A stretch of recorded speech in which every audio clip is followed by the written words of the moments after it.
initially, we had something like,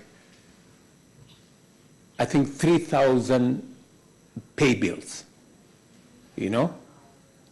Now we have reduced the 3,000 pay bills to one, so that we can have sight of government revenue. Kuna mzazi anajitolea aende akakuwe watchman kwa shule na mshahara yake ndio karo ya mtoto wake kwa hiyo shule. Unataka huo mzazi alipe e-Citizen ama achukue mtoto aeke kwa e-Citizen? Kenya jamani. Hello ladies and gentlemen, welcome to the backstory. If you are new here, kindly hit that subscribe button and the notification bell down below so that you can be notified when we post a new video. Now, ladies and gentlemen, what started as a simple executive order on the centralization of revenue collection by the Kenya Kwanza administration has now turned out to be a very major public controversy between William Ruto's government and stakeholders in the education sector. Now, President William Ruto on Wednesday declared that all school fees must be paid through the public digital platform, which is the e-Citizen, explaining that this development was unstoppable. As we digitize government services, as is expected, there is a lot of resistance. Initially, we had something like, I think, 3,000 pay bills, you know.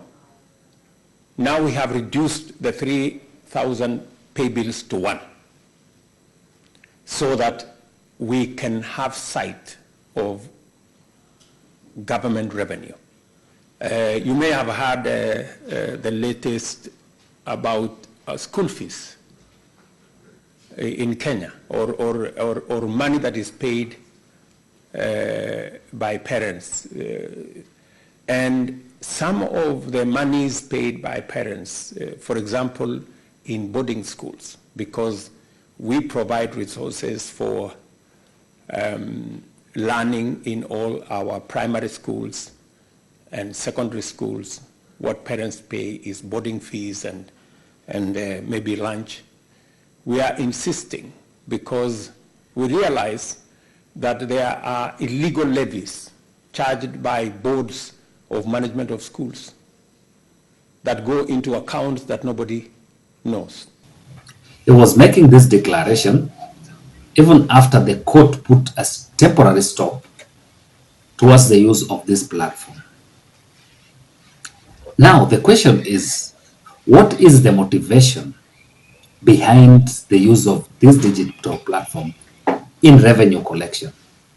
And is school fees classified as a source of revenue to the government? And how practical is it for Kenyans, all Kenyans who have school-going children, to pay school fees through this e-Citizen platform? Now, so many members of parliament have come out to voice their concern about this. Nataka niulize Mheshimiwa Machogu, waziri wa education. Hii mchezo mko nayo katika hii serikali ya Kenya kwisha lazima iishe. Huwezi sema school fees ya secondary school italipwa direct to e-Citizen. Hapa Nguluni imejengea hawa wazazi shule. Kuko na headmaster.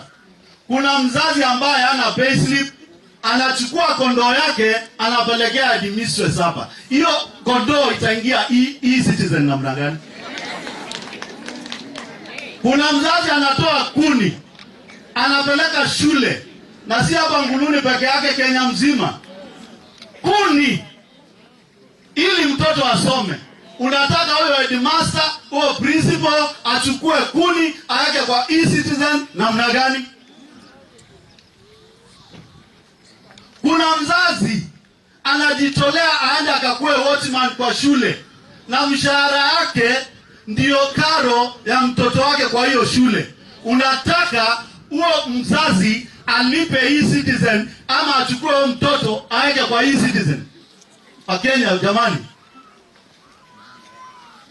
It does not make sense. principals run schools using the levies and fees which they charge parents. Na alafu mnaambia principals in Kenya the fee to go to e-citizen because of accountability and for transparency, alafu a principal atakuwa anajaza form ili pesa irudishwe shule apate pesa, na nyinyi wenyewe mnasema hamna pesa. This is a country of 52 million Kenyans.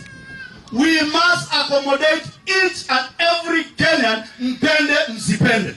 Now, ladies and gentlemen, we have to accept that e-citizen platform is a good platform. And M-Pesa has revolutionized how transactions or businesses are done in Kenya. It's a very efficient system that is working for so many private businesses, so many parastatals, and for provision of government services. But the fact that the Kenya Kwanza or Ruto's administration wants to centralize revenue collection is a very dangerous move. We also have to accept the fact that there are so many principals and board of governors who have enriched themselves using collection of extra levies that they put on parents. So we have to ask ourselves, which is the lesser evil here? Having a pool of money that can be swindled by government officials, or paying that extra cost. But if you're going to pay the extra cost, is this the only way that we can use to cure the problem of extra levies? If we go back to the former regime, which is Uhuru's regime, we had two cabinet secretaries that served under the Ministry of Education, that is Matiang'i and Magoha. Under Matiang'i, the same issue was raised of extra levies. But Matiang'i used his authority and power to make sure that principals toe the line. Even though there are some that still charge that extra fee, but there was that fear that was created that principals' hunger or appetite for money reduced in a way. So I think the Kenya Kwanza administration needs to look for other avenues of implementing this, and there are.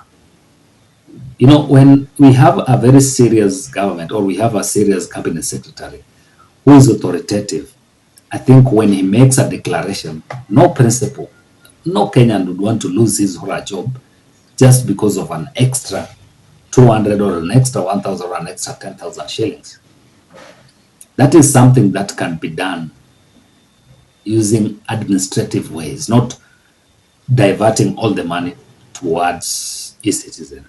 Because for me, e-citizen could be a very good platform, but the centralization idea is not what I like. Because imagine a situation whereby you have over 45 million, or let's say over 20 million Kenyans transacting at the same time to a pool where government officials can access.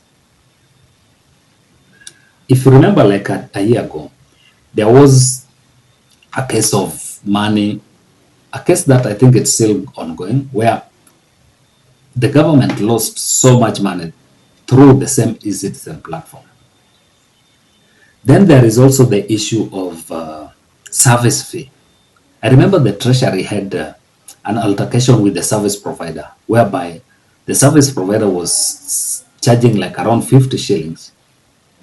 And they lost so much money. It was coming into around 300 billion or something. So could it be that there are people within the Kenya Kwanza administration who are looking at the amount of money that they will get through service fee?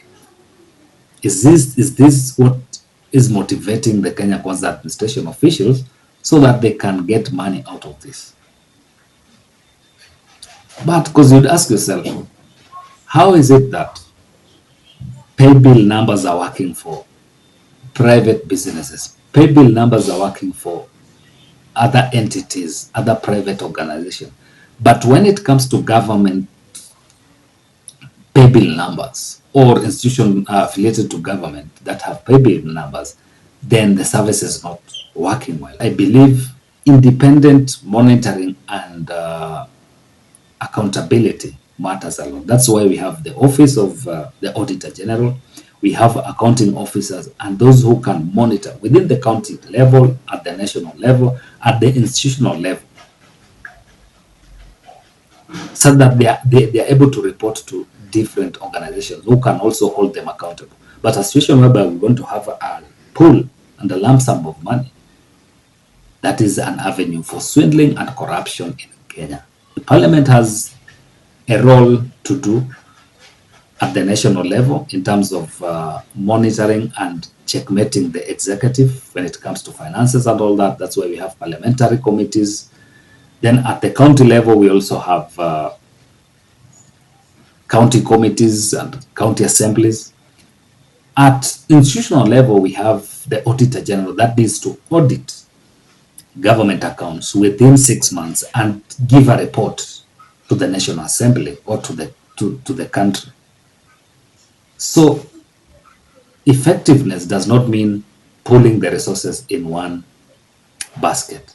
And then the other challenge that this e-citizen platform can have is the fact that what if we get to a situation just like we had some months ago where M-Pesa went down? How will the government reconcile? Imagine a situation whereby we have an M-Pesa kind of delay for like 12 good hours. How will the government handle that? So it's something that needs to be looked at from a wide kind of perspective before it is implemented. It's, and then there are also laws governing management, governing money that the Kenya Kwanza administration needs to look at. It's not only about public declarations or roadside declarations, but they need to look at other laws that are governing finance management in Kenya. So ladies and gentlemen, that is it from us today. Until next time, goodbye.